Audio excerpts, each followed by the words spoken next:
On the way back from Lewis's funeral, my mom told me to start packing.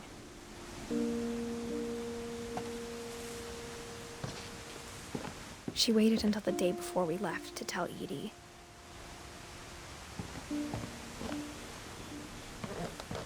I'm not sure if she wanted to make it easier or harder.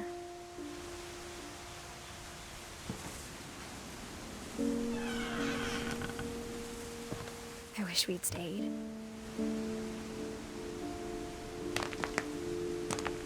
But I understand why we left.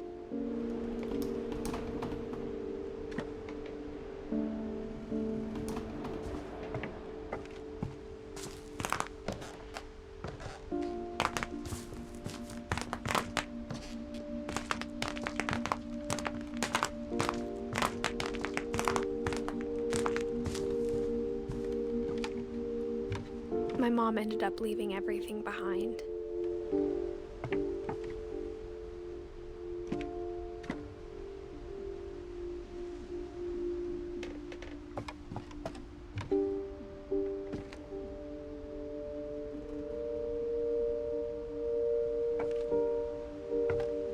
What happened that night had been coming for a long time. Maybe it should have come sooner.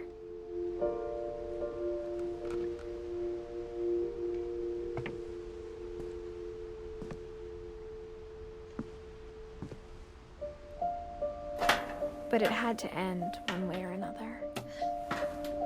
All that's left now is to tell you about that last night.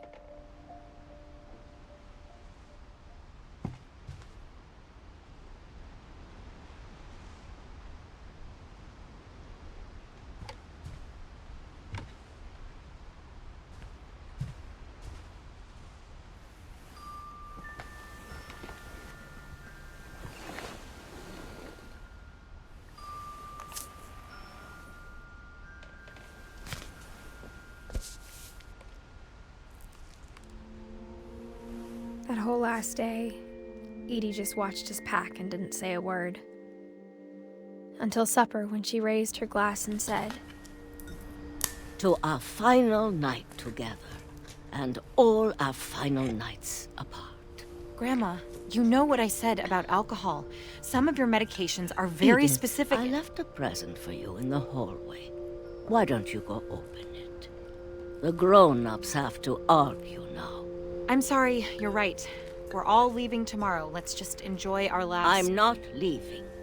Edith, you're excused.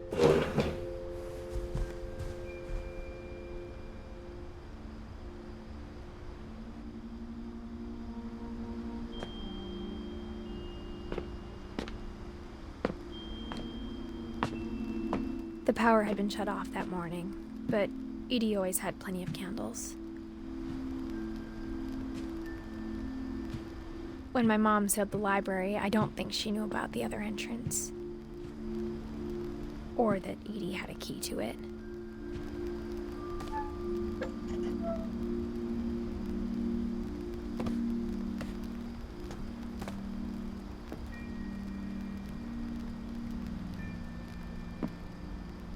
That thing you're afraid of isn't going to end when you leave the house.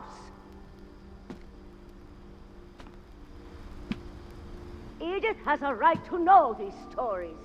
My children are dead because of your stories. I think it's best if Edith and I leave tonight.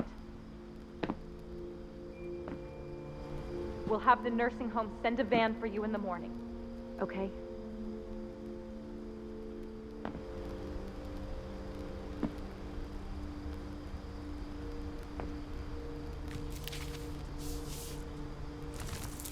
Dear Edith, there's so many stories I wish I could tell you, but there's only time for one.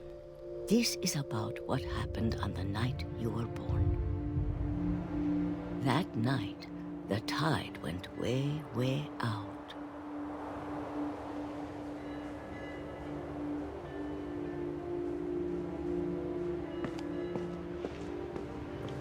It was the first and last time I ever saw the old house aground.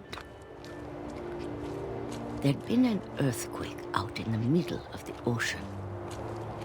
They called it the lowest tide in 1,000 years. God, it smelled awful. You know, I've seen that house every day of my life.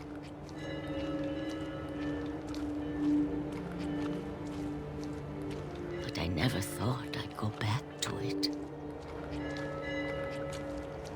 When the fog rolled in, I lost my way.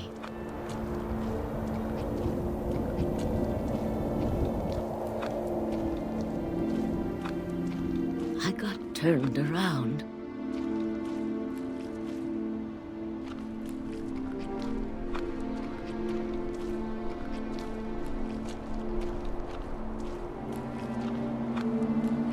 For a while, I wandered.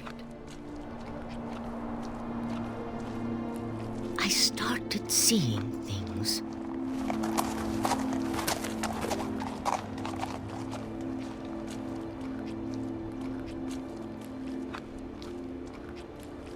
Things I'd forgotten had ever existed.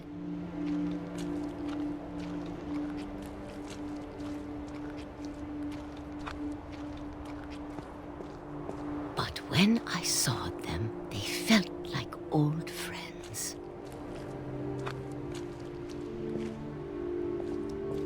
That night, a lot of things came back to me.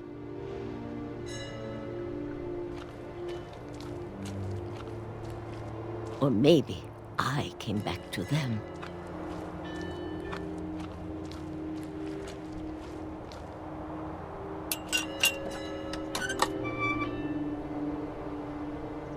Things I can't explain, but that I need you to try and... Edith, what are you doing in here? It's mine. Edith! Mom, you're gonna rip it! Let go! I kicked and screamed, but Mom dragged me to the car. I never saw Great-Grandma Edie again. The next morning, the band came to pick her up, but she was already gone. After that, we moved around a lot.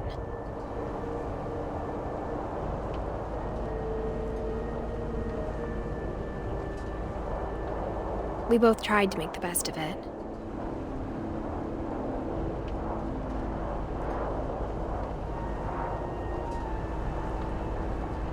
A few years went by.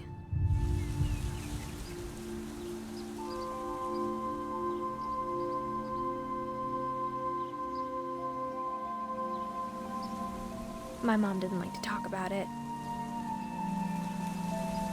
but she started getting sick a lot. The rest happened pretty quickly.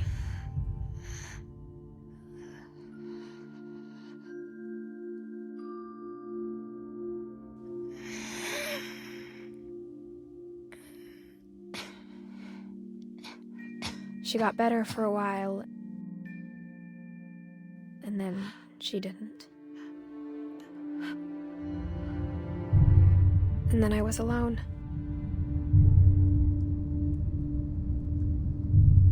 The last Finch left alive.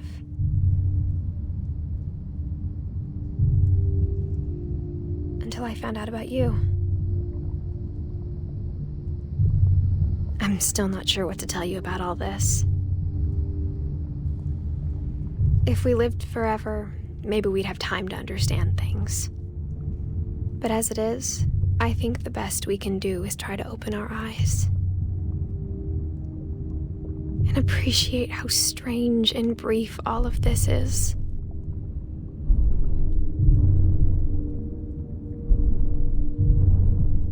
This journal was supposed to be for you.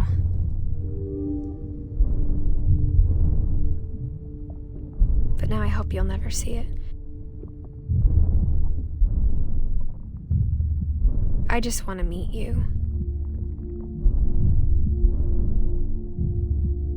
And tell you all these stories myself. But I guess if you're reading this now,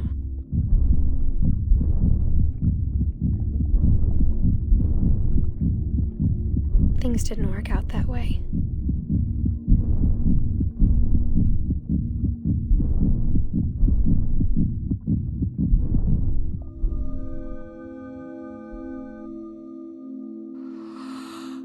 This is where your story begins. I'm sorry I won't be there to see it. It's a lot to ask, but I don't want you to be sad that I'm gone.